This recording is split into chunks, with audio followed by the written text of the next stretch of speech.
Good morning mga ka-mindset. Ito nabili namin sa Kmart. Titingnan nyo. Faulty siya.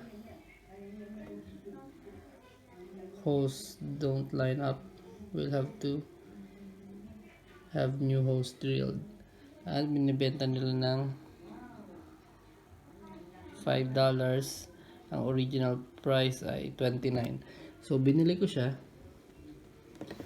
Then tatry ko siyang assemblein ng maayos. Mag-drill ako ng hole kung kailangan, tapos ipopost ko siya ng mas mahal. So kahit $10 ko siguro siyang i-post, ano na yun, doble na kagad yung puhunan. So pero ipopost ko siya siguro $15. Bahala na kung may tumawad. Kaya tara, assemble natin.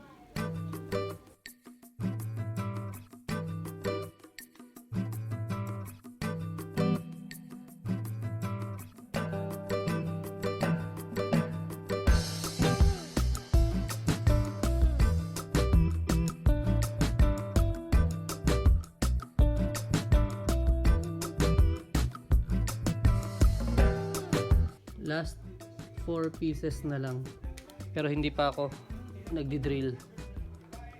So mukhang maganda tong hinaharap natin.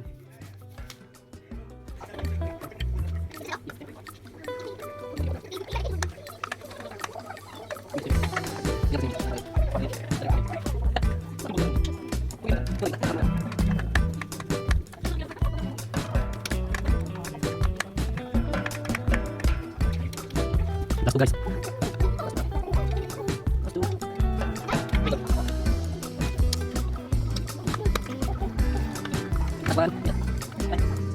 So ito na yung last.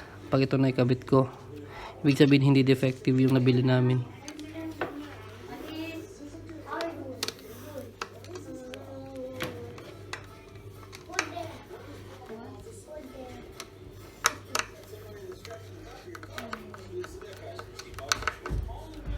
Ha!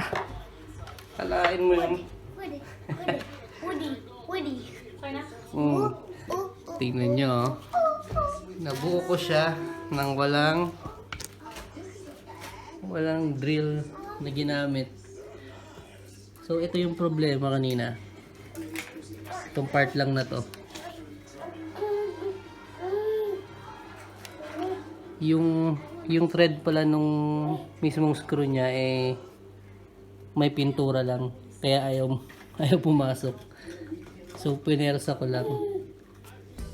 Yun, pumasok. $5 lang. Worth $30 yan. Ay, $29 pala. Tapos naipilit natin. Mga tao talaga dito eh. Konting problema lang, sinukuhan agad eh. So ayan. Popost ko to ng $20. Yes. Good job.